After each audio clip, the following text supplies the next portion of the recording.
안녕하세요. 저는 50대에 다사다난한 삶을 산 남자입니다. 모든 사람의 삶이란 게 이런저런 일들이 많다고 하지만 사람의 삶이란 게 이렇게 오락가락 할 수 있다는 사실을 몰랐었는데 직접 살아보고 나니 삶이란 게 참 재미있고 어렵다는 걸 뼈저리게 깨닫습니다. 어렸을 때 저희 집은 꽤나 부유했습니다. 모자란 걸 모르고 살았었죠.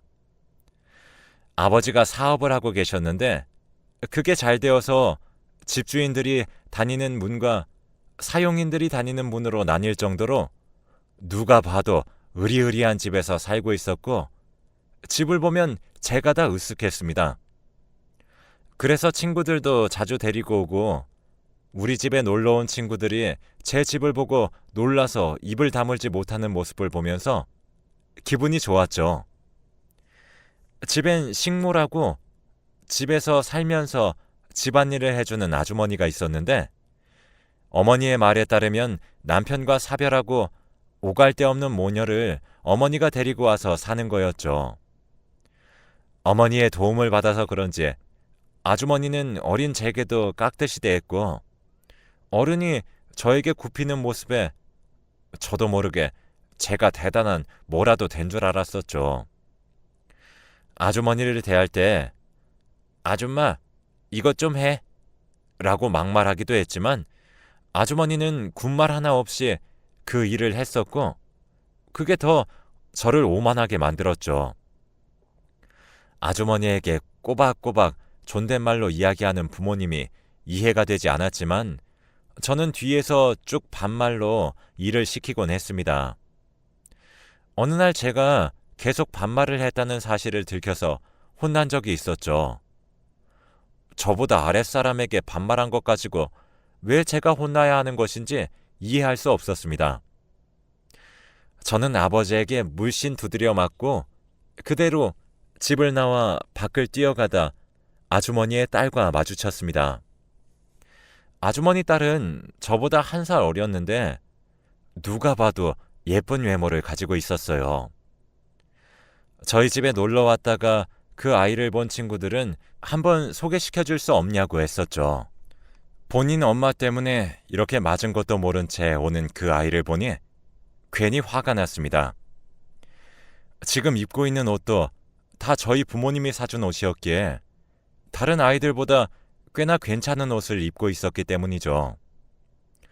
저는 냅다 그 아이에게 다가가서는 그대로 어깨로 세게 툭 쳤고 그대로 그 아이는 넘어졌습니다. 저를 당황한 채 바라보더라고요. 지금 생각하면 왜 그랬는지 모르겠지만 그때는 그 아이를 때리고 싶다는 생각까지 들었습니다. 하지만 그랬다간 아버지께 보다 더 맞을 거라는 생각 때문에 그 정도까지만 하고 친구 집으로 가 하룻밤 자고 들어왔습니다. 그 뒤로 저는 몰래 아주머니의 딸을 조금씩 괴롭혔습니다. 머리를 잡아당기기도 하고 뒤통수를 때리기도 했죠. 하지만 그 아이는 제 엄마에게 말하지 않았는지 저에게는 그 어떠한 일도 일어나지 않았습니다. 저와 같은 학교를 다녔기에 그 아이는 소위 따돌림을 당하게 되었지만 부모님은 이 사실을 전혀 모르는 것 같았습니다. 하지만 괴롭힘들이 나중에 저에게 어떻게 돌아올지는 아무것도 몰랐죠. 그 아이는 때를 기다렸었습니다. 저희가 성인이 되고 아버지는 저에게 사업에 대해서 가르쳐주기 시작했습니다.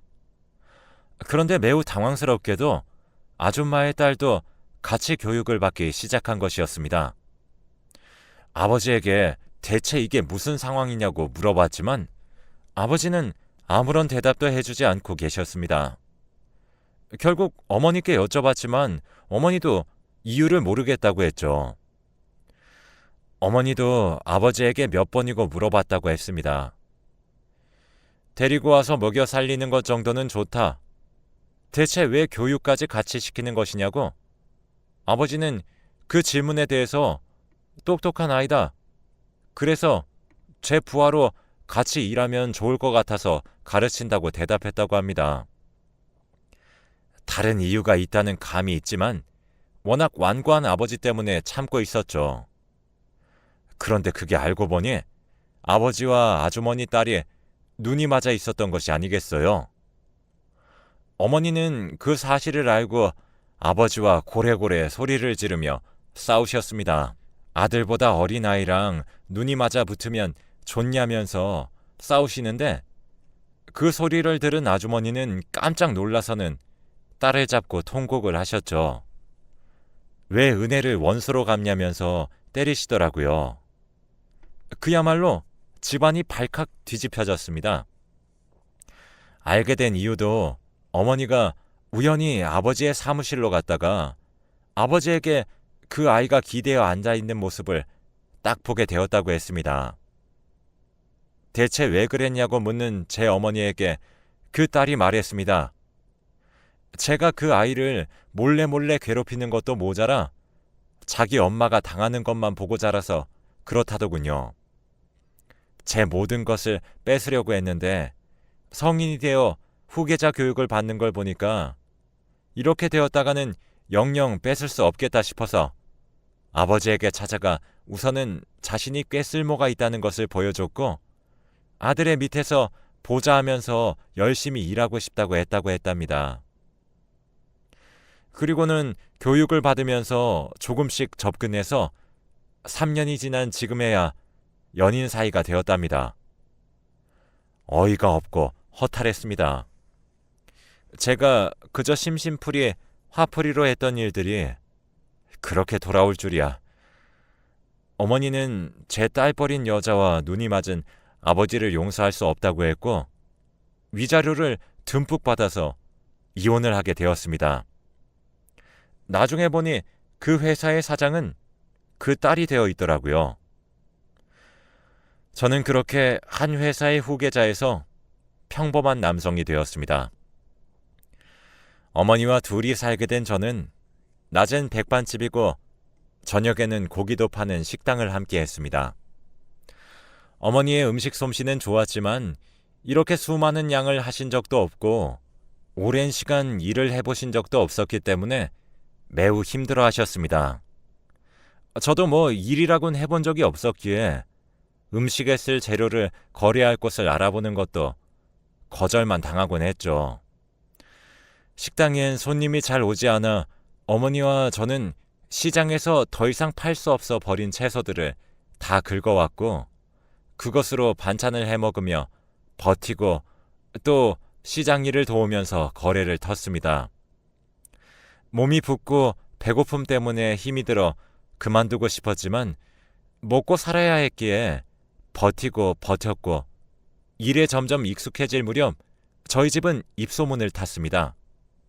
손님들은 점점 많아져서 저는 밖에서 서빙하는 시간이 많아졌습니다. 어머니께서 아버지 일로 트라우마가 생겼는지 젊은 여성을 보는 것을 힘들어했기 때문입니다.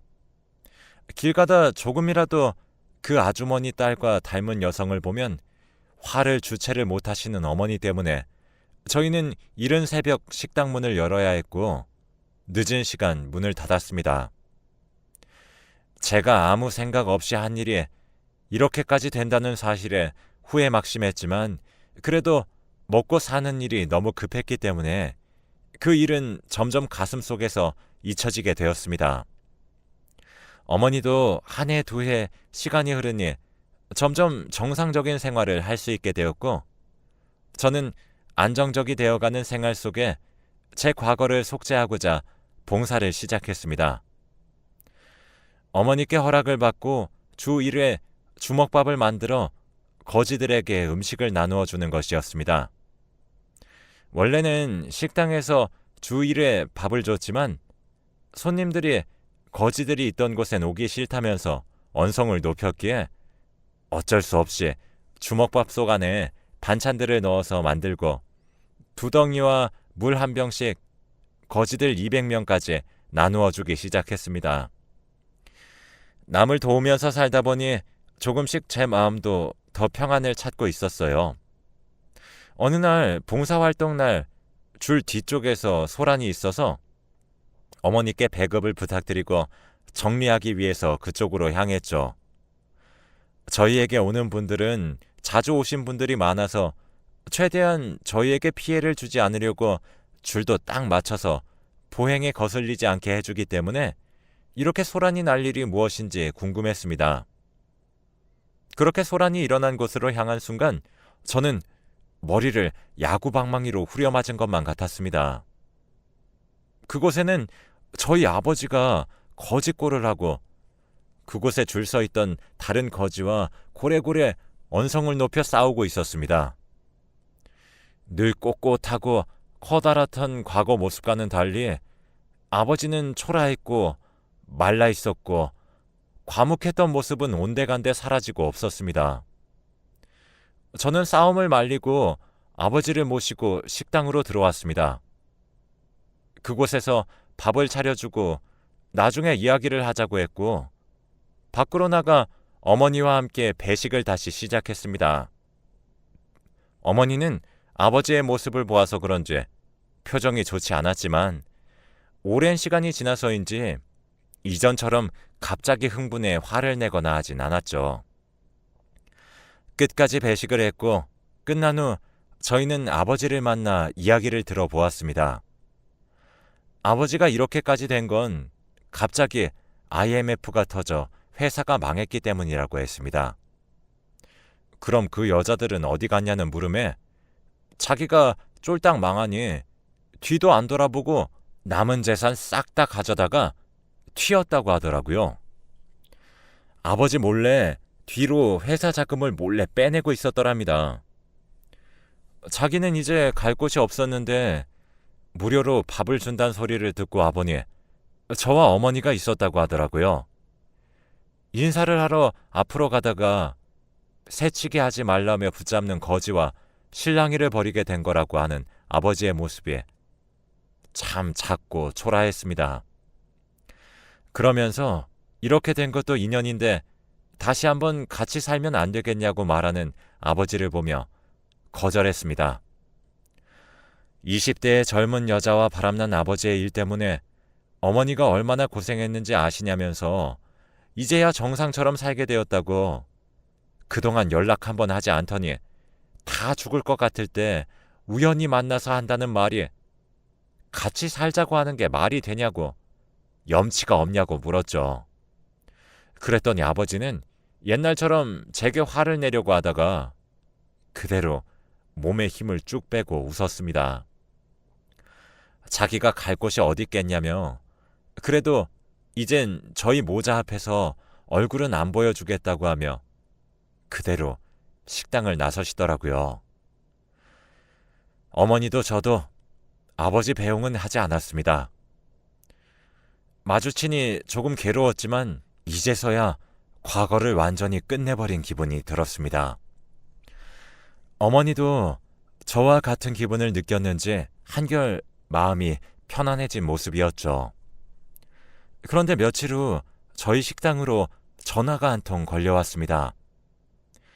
경찰이라는 소식에 바짝 긴장해 전화를 받으니 저희 아버지가 죽은 채로 발견이 됐는데 거기서 저희 식당 전화번호가 적힌 종이 한 장이 손에 꼭 쥐어져 있어서 전화를 했다는 말에 사망 원인을 물으니 자살이라고 했습니다.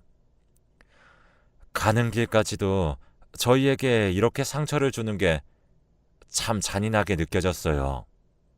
그리고 저희에게 굳이 알리기 위해 전화번호를 남겨놓은 아버지의 모습이 사람이 이기적인 건 변하질 않는다는 생각이 들었습니다. 이건 마치 너희가 나를 받아주지 않아 죽는다고 말하는 것과 마찬가지 아니겠습니까? 하지만 아버지는 아버지라고 어머니는 제게 함께 아버지의 신원 파악을 해준 뒤 장례를 치르자고 했습니다. 그래도 인연이 있는데 마지막 가는 길은 보내야 하지 않겠냐는 어머니의 말씀에 저는 아버지의 장례를 치렀습니다. 그런데 장례식장에 생각도 못한 여성이 나타났습니다. 바로 아버지의 돈을 가지고 튄 아주머니의 딸이었습니다. 당당히와 상복을 입고 사진 앞에 앉아 있는 모습이 참 어이가 없었습니다.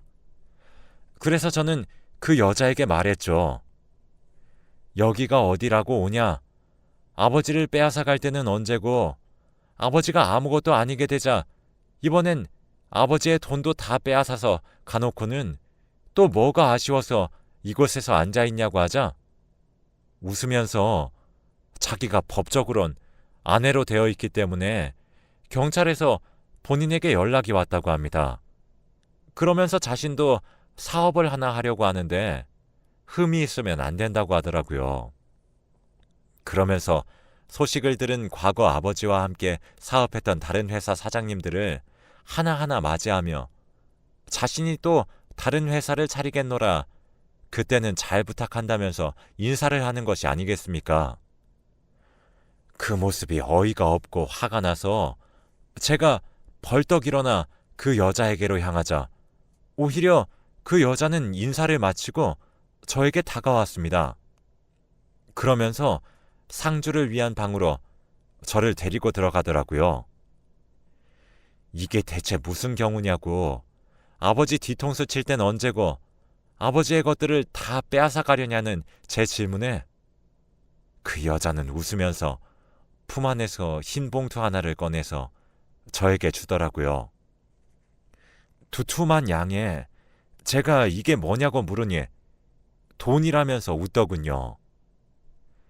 돈이 필요한 거 아니냐면서 원하면 거기 들어간 돈만큼 더 줄 수 있다면서 보라고 했습니다. 그 안에 있는 돈은 정말 많은 돈이었습니다. 이 돈을 받고 그만큼 더 받으면 어머니와 앞으로 조용히 살 수 있을 정도의 금액이었죠.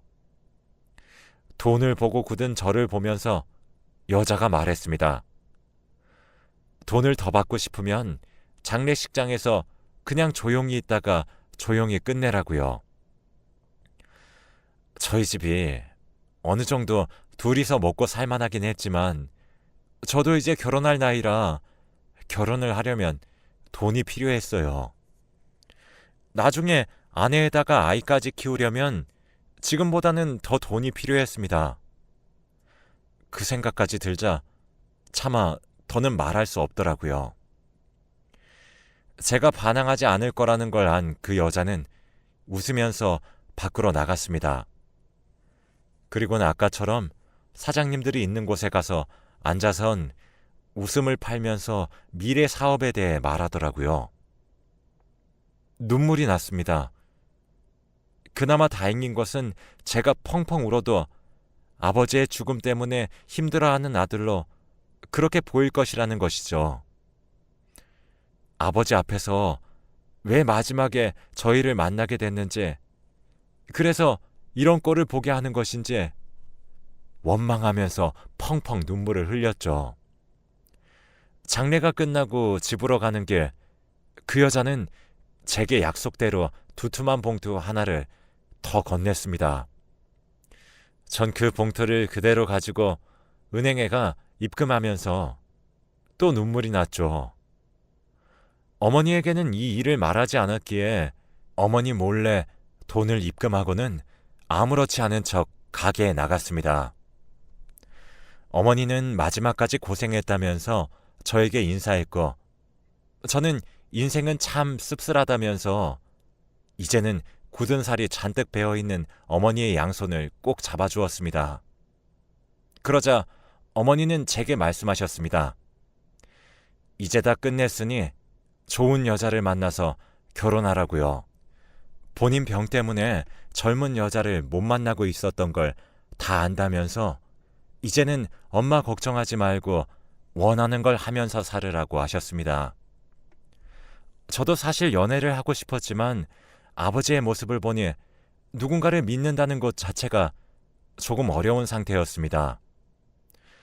어머니처럼 좋은 사람이 있는데도 바람을 핀 아버지를 보면 사람의 마음은 믿을 게 못 된다고 생각이 들었기 때문입니다. 저는 천천히 생각해 보겠다고 말하곤 어머니와의 대화를 마쳤습니다. 그리고 다음 날 과거 식모로 일하던 아주머니가 저희 식당으로 찾아왔습니다. 제가 무슨 낯으로 이곳에 찾아왔냐고 물으니 눈물을 흘리더군요. 제 딸이 정말 몹쓸 짓을 했다고, 저희를 거두어준 사모님의 은혜를 원수로 갚아서 정말 죄송하다 말하며 이곳에서 일손이라도 도울 수 있게 해달라고 사정을 하기 시작했습니다. 어머니는 그 아주머니께 얼굴을 보고 싶지도 않으니 그런 말 꺼내지도 말라고, 눈앞에서 사라져주는 게 되려 도움을 주는 것이라고 말하자 아주머니는 잠시 머뭇거리더니 허리를 푹 숙여 인사 후 가게를 나갔습니다. 그리고 다음날 봉사활동을 하는 날이었는데 아무것도 적힌 게 없는 돈만 담긴 흰 봉투가 식당으로 왔죠. 전혀 모르는 식당 손님이 누군가 여기에 주라고 하더라며 전해주더군요. 그 봉투는 다음 주와 그 다음 주에도 어김없이 왔습니다. 봉투 안에 들어있는 돈의 양은 매번 달랐습니다. 10,000원이었다가 50,000원일 때까지 누구인지 알 것 같아서 이제 그만해도 된다고 말하려 했지만 이야기를 전할 방법이 없어 봉투 그대로 쓰지 않고 집안에 그냥 두기만 했죠. 왜 그렇게까지 하는진 모르겠지만 그냥 저희들을 신경 안 쓰고 아주 없는 사람 취급하며 살아주길 바랐습니다.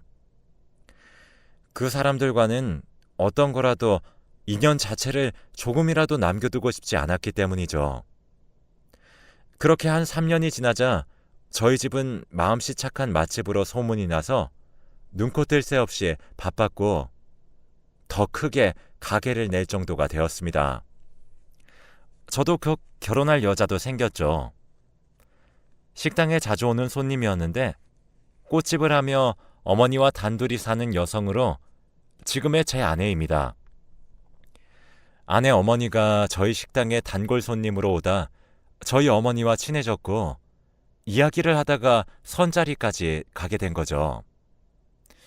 그렇게 만나게 된 아내는 참 마음씨도 착하고 저와 마음도 잘 맞고 이야기도 잘 맞는 하늘이 내려준 사람 같았습니다. 제가 털어놓은 불온한 과거에 대해서도 따뜻하게 보듬어줄 줄 아는 그런 따뜻한 태양 같은 사람이죠. 그래서 평생 함께하고 싶다는 생각이 들었습니다. 그렇게 결혼식을 올렸었는데 결혼을 하던 날 그 아주머니가 식장에 찾아왔습니다. 초청을 하지도 않았는데 어떻게 알았는지 제 쪽에 두툼한 돈봉투를 넣고 그대로 떠나려고 해서 제가 그 아주머니를 잡았습니다. 그리고 이 돈은 필요 없으니 가져가시고 그동안 보내준 돈들도 하나도 안 썼으니 가져가시라고 하자 아주머니가 제게 꼭 좀 받아달라고 합니다. 사람이 나쁜 일을 하면 다 업보로 돌아오는데 제 딸이 한 일은 그 죄가 너무 크니 자기라도 무언가 해야 한다고요. 저는 그런다고 그 딸을 용서하지 않을 거라 하자 미안하다 말하며 아주머니는 그대로 식장 밖을 나갔습니다. 그렇게 결혼식을 끝낸 후 1년 후 눈에 넣어도 아프지 않을 아들 녀석을 품에 안게 되었습니다. 팔 크기도 되지 않는 작은 녀석을 품에 안으니 그 무엇이라도 갖고 싶은 건 모두 다 줘도 아깝지 않을 소중하고 소중한 존재였죠. 그런데 어느 날 아이가 열이 심하고 극심하게 울어대는 모습에 깜짝 놀라서 병원으로 향하니 아이의 모습을 본 의사가 수두라고 했습니다. 죽을 병은 아니고 이걸 걸렸으니 평생 면역이 생길 거니 걱정하지 마시라는 말에 갑자기 힘이 쭉 빠졌습니다. 아이가 아픈 모습을 보니 심장이 툭 하고 떨어지는 것 같은 기분을 느꼈거든요. 그래도 혹시 모르니 며칠 입원하자는 말에 잠시 아이를 아내에게 맡겨두고 휴게실로 왔을 때였습니다. 질긴 인연은 참 끊기지도 않는지 그 아주머니의 딸이 있더군요. 저를 보더니 서둘러서 와서는 제게 무릎을 꿇더랍니다. 돈봉투를 주며 웃던 그 모습과는 전혀 다른 모습에 제가 어벙벙하자 그 여자는 저한테 눈물을 흘리면서 도와달라고 하더군요. 대체 무슨 일인가 싶었는데 그 여자와 아버지의 사이에 아이가 있었나 봅니다. 전혀 몰랐었는데 아버지가 돌아가시고 나서 임신 4개월인 것을 알았다고 하네요. 월경이 원래도 불규칙해서 임신이라고는 전혀 생각을 못했다고 하더라고요. 자기 아들을 살려달라는 말에 저는 대체 무슨 말이냐, 나보고 뭘 어쩌라는 거냐며 짜증을 냈습니다. 그러자 아이가 백혈병에 걸렸다고 말하더군요. 자기도 제 엄마도 골수가 안 맞는다면서 주변에 아무리 기다려도 맞는 사람이 없다고 하면서 제 골수도 한 번만 검사해주면 안 되냐고 하더군요. 제가 다 어이가 없었습니다. 그런데 그때 뒤에서 아내가 다가오더니 저에게 도와주었으면 좋겠다고 하더군요. 대화를 다 듣고 있었던 모양입니다. 제 자식이 수두로만 아파도 이렇게 마음이 덜컥 내려앉는 심정인데 백혈병이면 어떻겠냐고 제 손을 꼭 잡는데 제가 할 말이 없어지더라고요. 저는 고뇌에 쌓였고 아주머니가 저희에게 계속 용서를 빌기 위해서 돈을 보내고 있었던 것을 생각하면서 그 여자에게 말했습니다. 아주머니의 노력을 생각해서 한번 검사를 받아주겠다고요. 고맙다고 눈물을 흘리는 여자를 뒤로하고 적정 검사를 해보니 놀랍게도 저와 매치가 됐습니다. 생각해보니 저와 배다른 형제더라고요. 그리고 이식 수술을 진행하기 전 그 여자에게 말했습니다. 이걸로 우리의 인연은 끝이었으면 좋겠다고. 원래는 그 아이가 내 동생이겠지만 난 동생은 없는 거라고 그랬더니 순순히 그 말에 응하더군요. 그리곤 수술을 무사히 마치고 병원에서 더 쉰 다음에 집으로 돌아왔습니다. 그리고 얼마 뒤에 제게 웬 주식 양도증이 도착했습니다. 그 여자가 그래도 수완은 상당히 했는지 다 죽었던 아버지의 회사를 살려서 상장까지 시켰고 자기가 가지고 있던 주식의 많은 양을 저에게 양도했던 거였어요. 그래서 전 뜻하지 않게 그 회사의 대주주가 되었습니다. 아버지에게서 받지 못했던 그 회사에 제 입지가 생기게 된 것이죠. 그렇게 큰 회사는 아니지만 이 주식만으로도 제 자식 하나 정도는 부족하지 않게 잘 키울 수 있게 될 것 같습니다.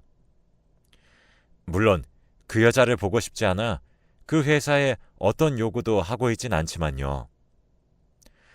지금은 시골에서 작게 식당 일을 하면서 조용히 잘 살고 있습니다. 이 글을 읽어준 여러분들은 평안하시길 바랍니다.